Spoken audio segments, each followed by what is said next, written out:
Sa kagustuhan ko na makatulong, gumaling ang mga may sakit, kamatayan ang yung dulot ng mga gamot na ginawa ko. May kaibigan ako sa gym. Bumili sila ng gamot para sa cancer. Binigay niya sa anak niya. Gumaling. May imposible. Binili daw sa black market. Dok, may nakuha akong info. May nagbebenta ng cancer drug sa black market. What? At may nakatake na nito. At-raise na po namin kung sa matatagpuan sa April season. Pinapunta ko na sa mga tao. Wala dito ang anak ko. Pag nakontak niyo anak niyo, pabalik sa ospital. Saan siya nagtatrabaho? Kumalat sa black market ang gamot. Breakthrough Pharmaceutical cannot fall for this crime. We better call the police then! Anong ginagawa mo dito? Kung napatrobol ka, pwede ka naman magsabi sa akin eh. Magturo ka! Basta kailangan ibang mananagot nito. Hindi titigil ang investigasyon until somebody is in jail. Pinapunta ako dito ni Dr. Lazaro. Gusto sana niya i-discuss sa inyo yung kaso mo. Ikaw yung vlogger, di ba? May balita ako para sa'yo. Pero syempre, may kapalit. May bisita tayo. Greg, gusto na? Namiss mo ba ang Parma? Teka, naalala ko eh. Sino nga ba sa ating dalawang pinatalsik dito? Sila. Kanina ka pa nga hinihintay ng meeting eh. Katagal ng suot mo. Bagay na bagay sa'yo. Greg. Oo. Kasi natin yan.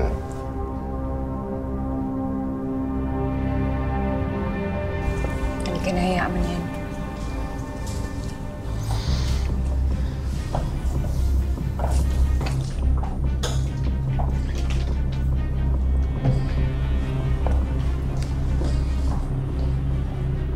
Alam naman namin kung bakit nyo kayo pinatawag dito eh. Gagamitin nyo yung kaso namin, ganun, di ba?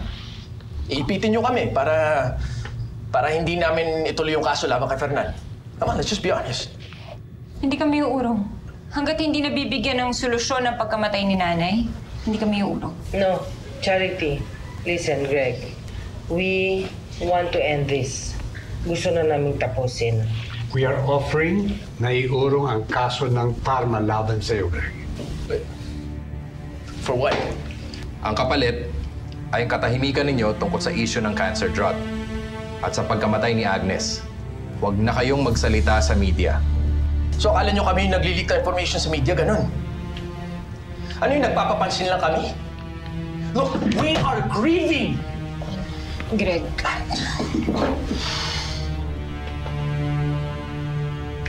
Bigla na lang silang sumugod sa burol eh. Wala kaming kinalaman sa mga sinasabi niyo. Eh kung hindi kayo ang leak, sino?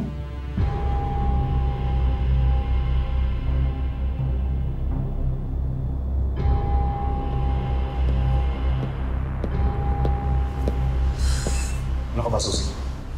Wala ka ba maglalo muna tayo? Baka may makakita sa atin dito. Ano ka ba? May tao ba dito? Wala naman eh. Tsaka mabilis lang to. Meron lang akong i-verify na info sa'yo. Ano yan? Totoo bang nangagat si Agnes bago siya mamatay?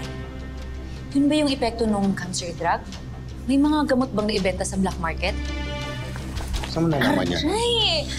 Ilalabas yan. Ano ba, Fernan? Bakit mainit na ulo mo?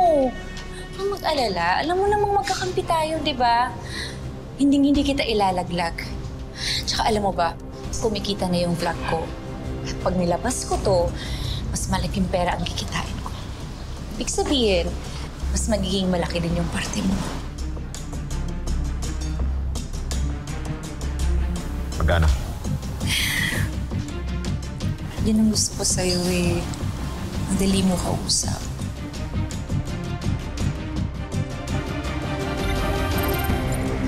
Hi, my dear subscribers! Naku, 100,000 na kayo overnight.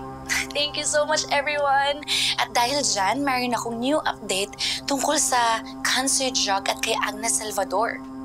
Mula sa aking very reliable source, nangangagat na raw si Agnes bago siya mamatay. At kaya hindi nagsasalita ang pharma at si Dr. Lazaro ay dahil side effect ng drug na ito ang pagiging rapid ni Agnes. Naka-quarantine daw ang lahat ng nakagat ni Agnes at hindi lang silang biktima dahil naibenta na daw ang gamot na ito sa black market. Ay nako, kung ako sa Breakthrough Pharmaceutical, magsalita na kayo at sabihin nyo na ang totoo.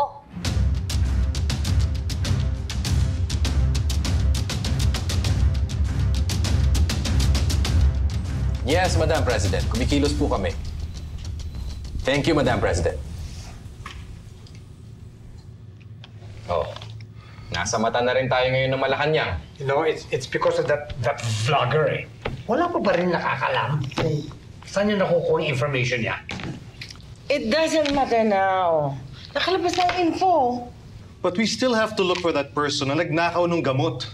Of course. Hindi pwedeng masisi yung pharma sa pagbenta nun at pagkalat ng virus. Fernan, Andito na po yung pinadala ng Malacanang.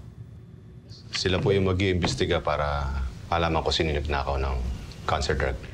Let them in, please. Pasukin niyo na.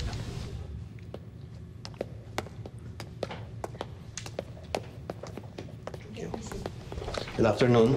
Good afternoon. I'm General Joaquin Humalesa. Sinabihan na ako sa taas na walang pwede makalabas tungkol sa investigasyon na to. Kaya huwag kayong mag-alala. Meron lang po tayong problema. Wala po kaming record ng CCTV.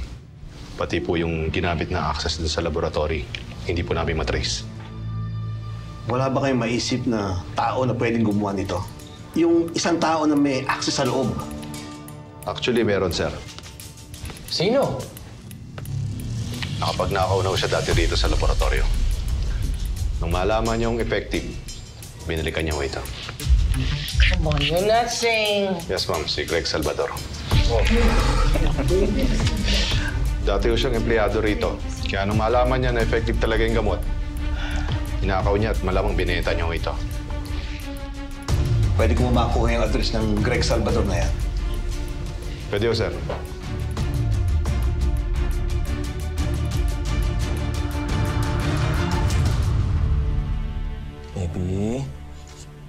Baby, ready na. Tara. Mag-goodbye na tayo kay Lola. Anak, kahit na hindi na natin kasama si Lola, nandito lang siya sa puso natin. Miss na miss ko na po si Lola. Pero sabi niyo naman po, di ba okay lang po siya sa heaven? Wala po siyang sakit. Kaya okay lang po sa... Gusto ko po kasi lagi po kapi si Lola. Baka magsusumba na lang yun sa Evan. Ako na.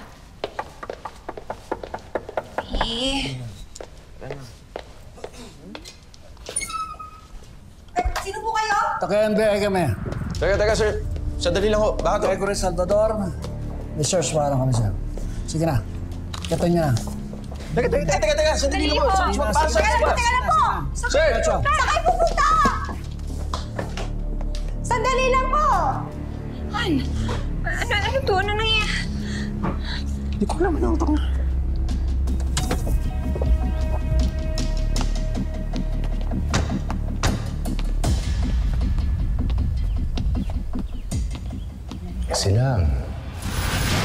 Sila, huwag kang pikon. Kanina pa nga hinihintay ng meeting eh. Ganda ng suot mo. Bagay na bagay sa'yo. Rick, kasi natin yan.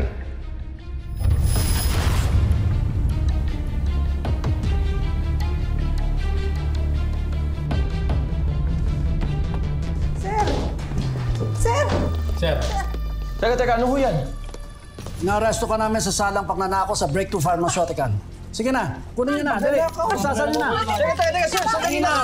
Sir, nagkaayos kami ng pharma kahit tawagan niyo kami sa Sandali lang! Dr. Lazaro po, sir. Sandali lang. Sandali lang!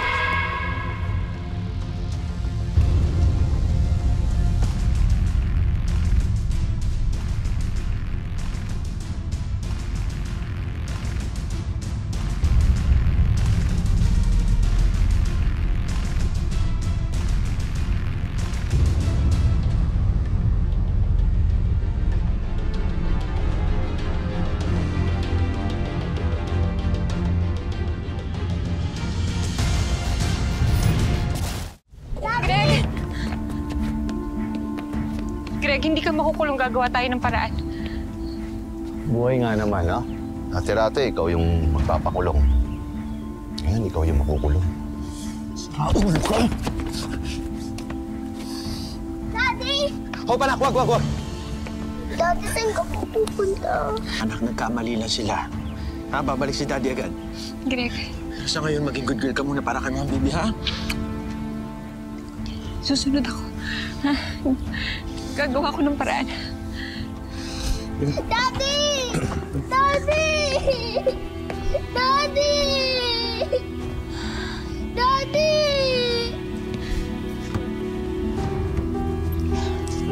Halika na.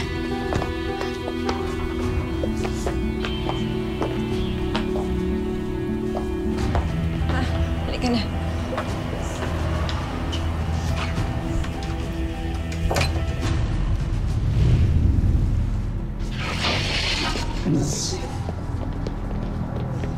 Doc, totoo ba? Aarestuhin nila si Greg? Well, suspect siya sa pagnanakaw ng gamot sa lab. I mean, he's done it before, di ba? So malamang, inulit niya, but this time for the money. With all due respect, sir, hindi gagawin ni Greg yun. Really? It's okay. Let the police investigate. Eventually, mapapatunayan na wala namang kasalanan si Greg. Dahil wala naman siyang ginawang masama. I don't believe you, Doktora. Kinakampihan niyo mismo yung empleyadong nagnakaw sa inyo? Look, alam kong nagnakaw siya sa akin. Pero alam ko rin ang dahilan. His dying mother. Hindi siya ganid. Hindi siya magnanakaw. Okay? And besides, wala nang access si Greg sa lab nung time na nanakaw ang mga gamot. Hindi ba ikaw yung kasabot niya noon dati? So I can understand bakit magkakampi kayo ngayon. Pero, Doktora, you amaze me. Could it be that you're in cahoots with Greg? Excuse me? I mean, kung wala siyang access sa lab, kailangan may nagpapasok sa kanya. Could it have been you? What? Eduardo may be right. Hindi ba matagal mo nang gustong i-test yung drugs sa mga tao? Maybe that's why you did it. At kumita ka pa in the process. Can you stop? I don't appreciate you questioning my integrity. Sige, imbestigahan niyo ako. Wala akong ninakaw. Go ahead. Do your investigations. I don't care.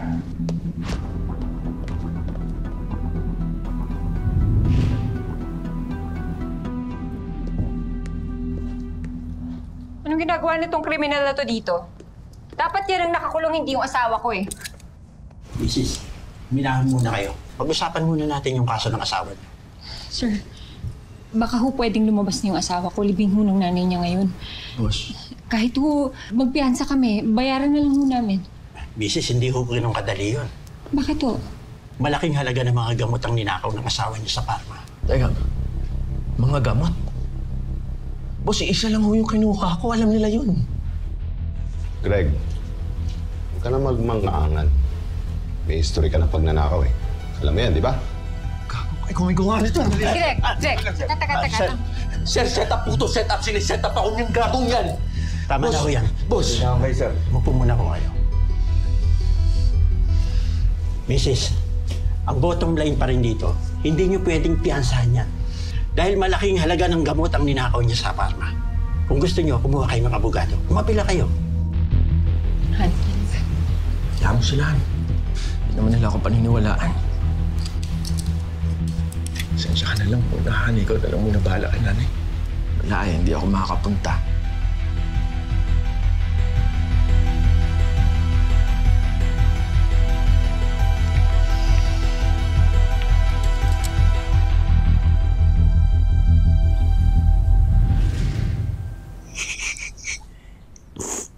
Bakit po nila kinuha si Daddy? Apo, hindi ko rin alam eh. Baka hindi na po siya bumalik eh. Paano si Lola? Hindi. Naku, ano ka bang bata ka? Bakit mo pa iniisip yan? Babalik din ang daddy mo. Anak. Sige, inom na anak.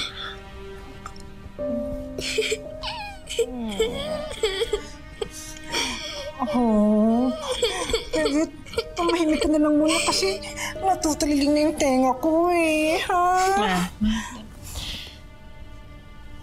Anak, tahanan. Please. please. We have to be strong for Daddy. At kailangan na rin nating mag-goodbye kay Lola kasi wala na si Lola.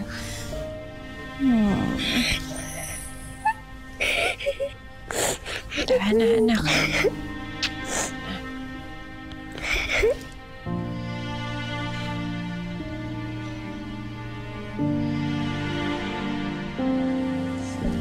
Mrs. Salvador, excuse me. Hi, may mga questions lang po kami. Saglit lang, inaamit po kami. Mrs. Salvador! Yaya pa. Saglit lang po. Ayan, sige na. Mrs. Salvador, nakikiramay po kami. Pero, nasan po yung asawa niyo? Diba? Bakit wala siya dito sa libing ng nanay niya? Okay lang po ba siya? O baka naman may sakit na rin si Mr. Salvador? Nakakahawa ba yung sakit ni Agnes? Pwede bang huwag niyo mabanggit-banggit yung pangalan ng asawa at biyanan ko na parang kilala niyo sila? Ay, baby, nasan sila di mo? Pwede ba? Anong klaseng tao kayo?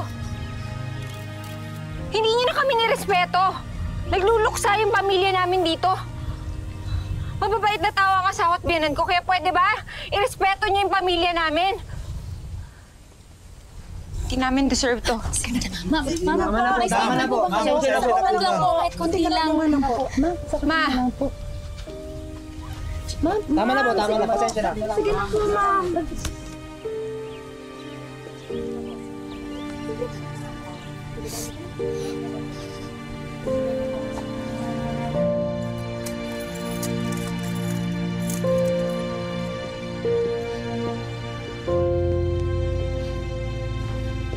Greg?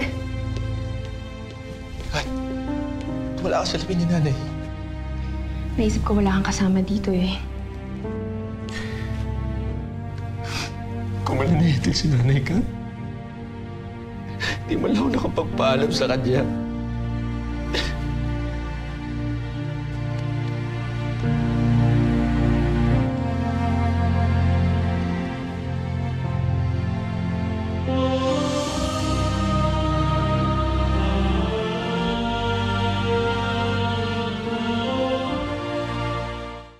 Mamaya na lang. Hi!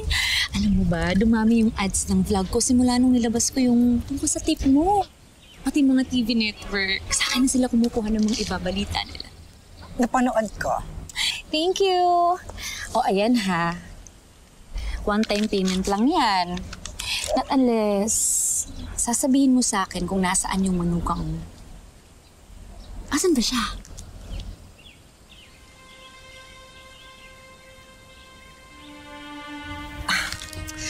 Hindi muna. Baka makalata si Chari. Ayan. Sige muna na ako, bye.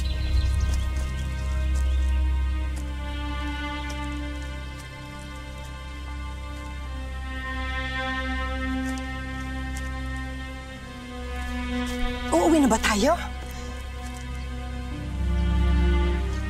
Yaya! Hope! Anak, mauna na kayo sa kotse, susunod na. Tatay, Ay, hindi. Sasama ako sa inyo. Tayo niyo ko. Halika na. Kayo ang may kagagawa ng pagkalat ng chismis ng kay nanay, no? Ma, huwag kayo magsinungaling sa akin. Huwag ka na magalit. Ginawa ko lang naman yun kasi gusto kong malaman ng lahat ng totoo. Lalo na yung mga nakabili ng gamot sa black market. Yung kaibigan ko, di ba, anak? Pero tumatanggap kayo ng pera? Ikaw naman, kung babayaran nila ako sa pagiging mabuti kong mamamayan, why not? Sana bago kayo maging magbuting mamamayan, maging mabuting nanay muna kayo sa akin, tsaka mabuting lola kay Hope. Anong sinabi mo, Chari? Ha? Uy, huwag ka magsasalita sa akin ng ganyan, ha? Mama mo pa rin ako. Kailangan ko na umalis, ma. Naantay na ako ng anak ko sa kotse. Chari! Hoy! Hindi pa tayo tapos! Chari!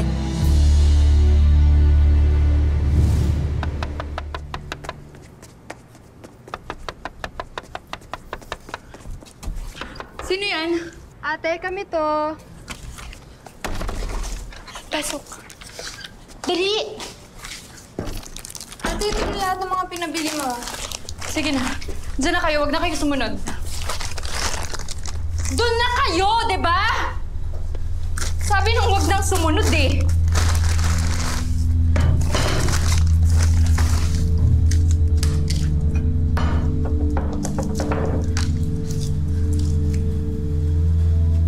Ate, anong ginagawa mo? Ano ba? Doon na kayo!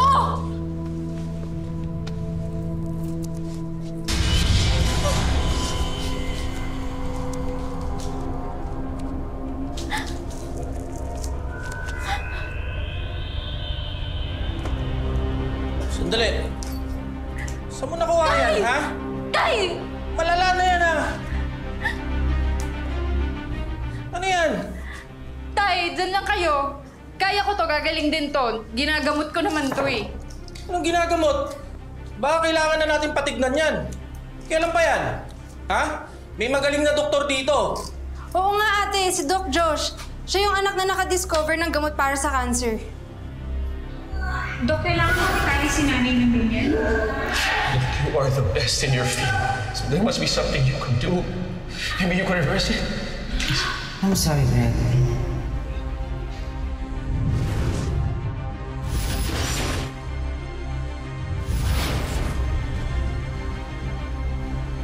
Hindi na. Kaya ko to, gagaling din to. Ayoko nang istorbuhin yung doktor na sinasabi nyo. Lumayo na kayo! Baka ma-infect pa tong sugat ko. Sige na, lumayo na kayo, tahay! Sige Doon na kayo! Doon na.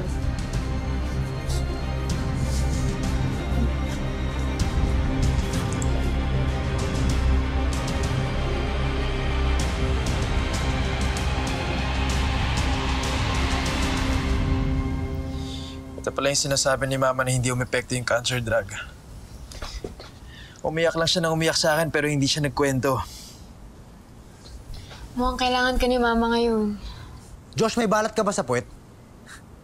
Pera na naging bato pa. Kuya, please naman, huwag ka na makisabay.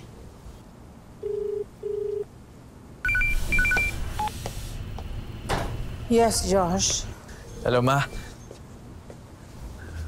Maalam na namin yung balita. Nakita namin sa TV. Kamusta ka? I'm okay. You know me. I'm strong. I'm sorry, Ma, kung wala ako dyan, ha. Pero kung kailangan mo ako... Kailangan kita. Pero hindi ngayon. Sasabihan kita kapag pwede ka nang umuwi rito. Matapatin mo ako. Kumakalat na ba talaga yung virus? No. Everything is contained. Don't worry. Ipapatawag kita kapag pwede ka nang umuwi rito. Love you, Ma.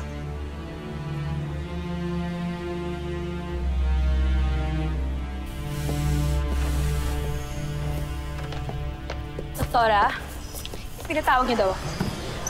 Yes, Katrina. We have to put up a dedicated line para sa mga nakakuha ng cancer drug. I agree, Doc. Marami-rami din sila. Maraming samples ang nakuha sa atin. At yun ang ikinakatakot ko. Kailangan mahanap silang lahat. Kapag kumalat ang virus, ito ang maaaring simula ng epidemic. I understand. Sa buong bansa. Sa buong mundo.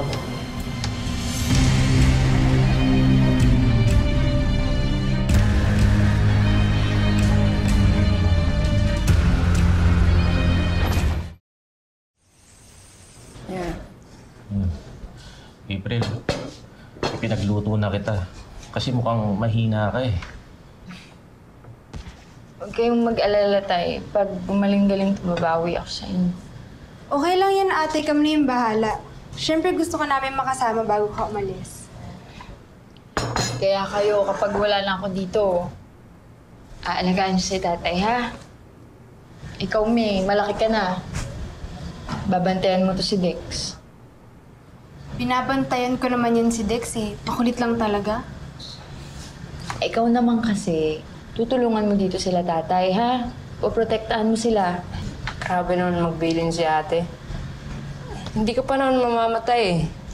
Mag-abroad ka lang. Ano ka ba? Ano ba pinagsasabi mo, ha? Lagot ka. Tay, ano na, kumain na tayo. Sige. April? Ate! April! April! Uy! Ate! Ano nangyayari sa'yo? Ate! April! Ate! Ate! April! Ate! Ate! Angat mo pa! Ate! April! Vicencio! Doktor! Doktor Diyos! Doktor!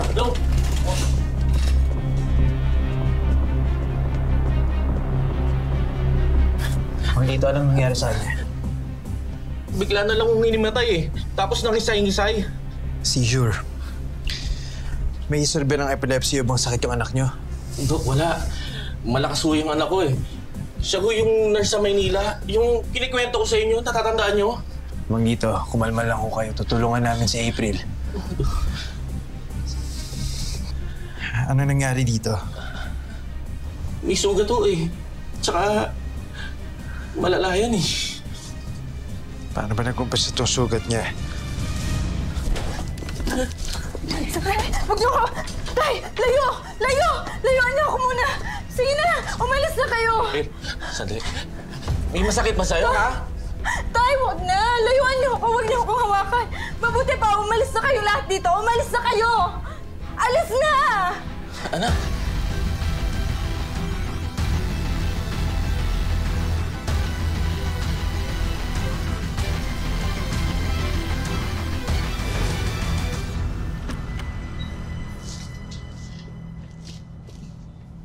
Charity, Reg,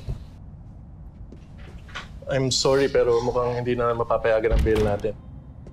Dahil yan sa kumakalat na balita tungkol sa effect ng cancer drug. Marami rin kasing taong at risk dahil doon sa gamot. Paano yun? Hindi naman si Greg yung nagnakaw ng gamot eh. Kami nga yung unang biktima ng gamot, di ba? Sa tingin niyo, gugustuhin namin na mangyari rin sa kanila yung nangyari sa amin? Charity, just relax. I'm on your side. Hindi, wala kayong ginagawa eh. Alayan mo na. Karina. Hindi. Ano, gabi-gabi na lang tinatanong ako ni Hope kung nasaan ka. Hindi ko alam kung anong sasagot ko. Ayoko na nito. Ayoko na nito. Gusto ko nang bumalik sa dating buhay natin. Yung normal. Yung maayos. Sorry.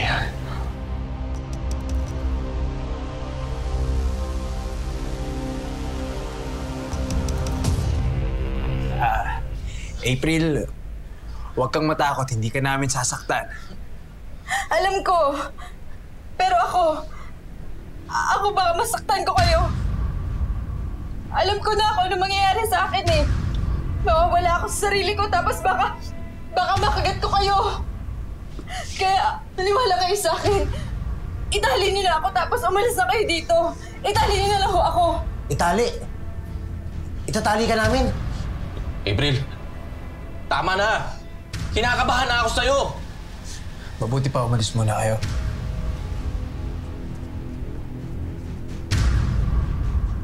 Dok, yung babaeng gumaling sa cancer, nakagat niya ho ako eh. Nahawa ho ako sa kanya. Dok, may virus po ako. May virus ako, Dok.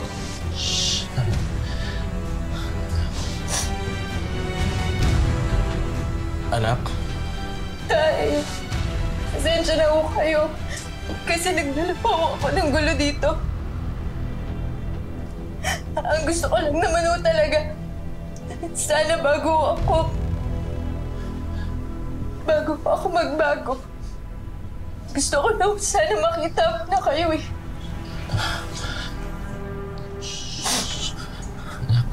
Tama na, ha? Sige na, tama na. Ha? Tama na.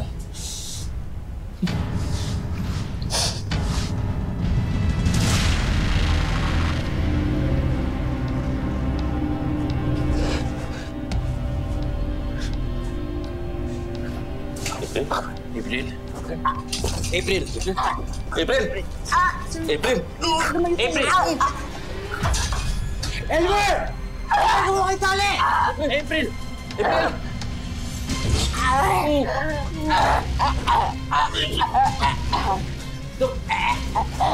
Elmer, tali! Bilis!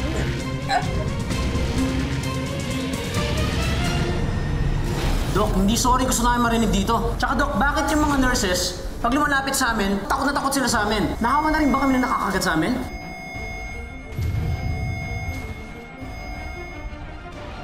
Si Ate April po! Andun po sa court! Nakakagat po siya!